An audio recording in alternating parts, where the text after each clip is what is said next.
जी बिल्कुल, आज पाकिस्तान भर की जो कम्युनिटी है, सहाफ़ती कम्युनिटी है, वो यहाँ पर पार्लियामेंट हाउस पहुँची है। और ना सिर्फ ये कि पाकिस्तान भर की सहाफ़ती कम्युनिटी में मर्द हज़रात की एक बड़ी तादाद शामिल है, बल्कि उसके साथ साथ ख़वातीन जो सहाफ़ी हैं, जो फ़ील्ड में काम करने वाली फ़ील्ड जर्नलिस्ट हैं, वो यहाँ पर एक बड़ी तादाद में मौजूद है। और उसकी बुनियादी वजह यही है कि जिस तरह से मर्द हज़रात जो हैं वो फ़ील्ड में काम करते हैं, उसी तरह से ख़वातीन भी काम करती हैं, और ख़वातीन को भी उन्हीं पाबंदियों का सामना करना पड़ता है, बल्कि उनसे ज़्यादा जो थ्रेटनिंग सिचुएशंस है उनका सामना करना पड़ता है। तो यकीनी तौर पर ख़वातीन जो हैं वो इस सब सारे प्रोसेस से मुतासिर हो रही हैं। और बुनियादी तौर पर जो जो यहाँ पर मुतालबे लेकर मुल्क भर से सहाफ़ती कम्युनिटी पहुँची है, उसमें अगर हम बात करें पहले मुतालबे की, तो वो तनख्वाहों की अदायगी से मुतालिक है, बर वक्त अदायगी से मुतालिक। तो वो उतना ही अहम है ख़वातीन सहाफ़ियों के लिए भी, बल्कि कई गुना ज़्यादा अहम है शायद जितना मर्द सहाफ़ियों के लिए। अगर हम बात करें दूसरे बुनियादी मुतालबे की, तो वो दूसरा बुनियादी मुतालबा जो है वो है कि जो तनख्वाहों में माशी बहरान के नाम पर कटौतियाँ की गई थी, वो कटौतियाँ वापस की जाएँ, और वो जो उस वक्त पैसे काट लिए गए थे मालिकान की तरफ से, वो पैसे बकाया जात की सूरत में वापस किए जाएँ। उसके बाद सबसे बड़ा मसला जो है वो सहाफ़ियों की सिक्योरिटी का है। और इस्लामाबाद जैसे शहर में जो सूरत हाल है इस वक्त सहाफ़ियों को सिक्योरिटी को लेकर, वो पूरे पाकिस्तान के सहाफ़ियों को तशवीश में मुब्तला किए हुए है। पूरी दुनिया में जो सहाफ़ियों की हिफाजत को लेकर पाकिस्तान का इंडेक्स है वो भी तशवीशनाक है। इसके साथ साथ अगर हम चौथे मुतालबे की बात करें तो वो आता है PMDA, तो पाकिस्तान मीडिया डिस्ट्रैक्शन अथॉरिटी, जिसके अंदर वो तमाम अदारे ज़म किए जा रहे हैं जो पहले भी काम नहीं कर रहे।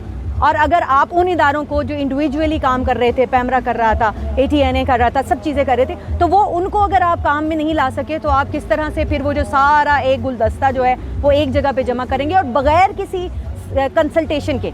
सबसे बड़ा जो सहाफ़ियों का यहाँ पर तहफ़्फ़ुज़ात हैं इस बिल के ऊपर, वो ये हैं कि कानून लाने जा रहे हैं, वो कानून सहाफ़ियों के लिए लाने जा रहे हैं। उस बिल पर हम सहाफ़ियों से कंसल्टेशन तो लें, हम हैं वो लोग जो बराह रास्त इससे मुतासिर होंगे, ना हमसे कंसल्टेशन नहीं की गई।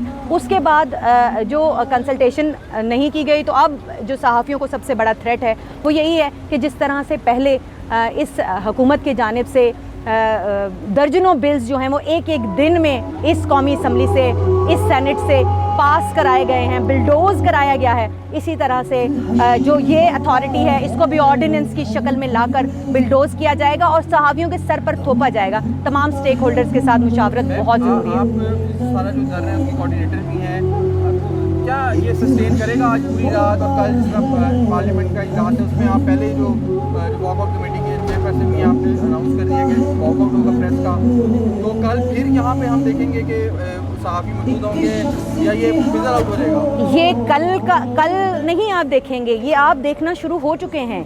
ये सहाफ़ी रात भर यहीं इसी फुटपाथ पर गुजारेंगे। कल शाम को 4 बजे जो है वो जॉइंट सेशन से सदर मुमलिकत खिताब करेंगे, और उस सेशन के अंदर पाकिस्तान भर से जो है वो ना सिर्फ ये कि पॉलिटिशियंस पहुंचेंगे, उसके साथ साथ तमाम ज़िम्मेदारान जिन तक ये बात पहुंचनी चाहिए वो यहाँ पर इस इजलास के अंदर मौजूद होंगे। सहाफ़ती कम्युनिटी जब यहाँ पर पहुँची है, RIUJ की ये कॉल है, PFUJ के साथ है, इसके साथ साथ तमाम जो बार एसोसिएशंस हैं पाकिस्तान भर की वो यहाँ इस धरने के साथ हैं। इसके साथ साथ अगर हम बात करें Pakistan bar council, supreme court bar council, उसके साथ ह्यूमन राइट्स की जितनी तंजीमें हैं वो हमारे साथ हैं, इस धरने का हिस्सा हैं बाकायदा। इसी तरह से जो इस्लामाबाद की एसोसिएशंस हैं, सुप्रीम कोर्ट एसोसिएशन है जो कि सहाफ़ियों को रिप्रेजेंट करती है, इसके साथ साथ हाई कोर्ट रिपोर्टर्स एसोसिएशन है वो भी सहाफ़ियों को रिप्रेजेंट करती है, इसके साथ पाकिस्तान की जो पार्लियामेंट्री रिपोर्टर्स एसोसिएशन है वो भी इस धरने में जो है उन्होंने शामिल होने का फ़ैसला किया है, और वो कल पार्लिमानी गैलरियों से वॉकआउट करेगी, अपने तौर पर जो एहतजाज बनता है वो रिकॉर्ड कराएगी। और क्योंकि पार्लिमानी रिवायात हैं उनको पामाल नहीं किया जा सकता, इसलिए पार्लियामेंट्री रिपोर्टर्स एसोसिएशन की जानिब से ये फ़ैसला किया गया है। वॉकआउट कमेटी के इजलास में ये सिफारिशात दी गई हैं कि एक पुरअमन वॉकआउट होना चाहिए वहाँ से, और लेकिन ये वॉकआउट बाइकआउट नहीं होना चाहिए, ये वॉकआउट होना चाहिए। हम अलामती तौर पर 10-15 मिनट का वहाँ से वॉकआउट करेंगे, और उसके बाद जो है वो अगर सहाफ़ी चाहें तो वो वापस जाकर बैठ सकते हैं। किसी पर कोई ज़बरदस्ती नहीं है, लेकिन सहाफ़ी इस वक्त पाकिस्तान भर के अपनी सहाफ़ती कम्युनिटी के साथ खड़े हैं। हैं।